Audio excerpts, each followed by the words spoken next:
1, 2, 3, grüß Gott beinand aus nah und fern, ihr Damen und auch an die Herren. Die Gramer Leid stellen sie heut vor, ja die aus Bayerisch Eisenstor.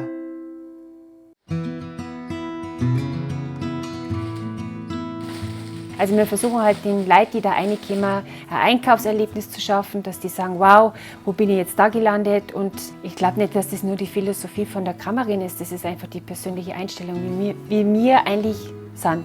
Ich, der Adrian und mein Dirndl, dass wir einfach herzlich sind.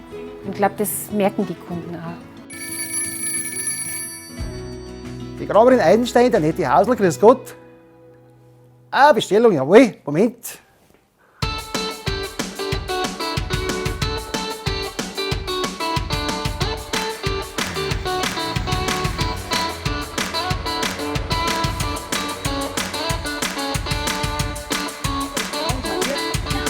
Mein Großvater mütterlicherseits, der hat Hell geheißen, Hell Thomas, und der hat damals schon gehabt, nach dem Krieg, einen Gemüse-Obsthandel in Eisenstor. Genau.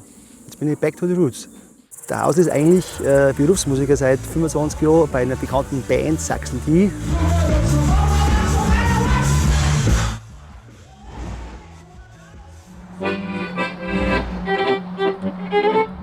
Seitdem ich denken kann und irgendwie 5 Töne auf der Geige spiele, stehe ich auf der Bühne und spiele ganz viel mit ihm zusammen und das macht ganz viel Spaß. Ja.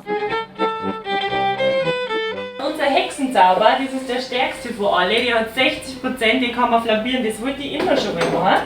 Und das probieren wir jetzt einfach mal aus.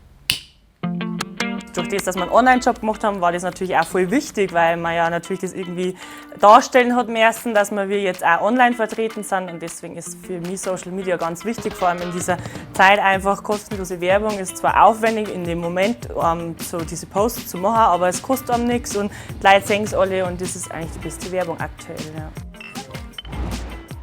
Ja, ich liebe meine Heimat. Daheim im Wald. Und schön ist da. Ja, ist so.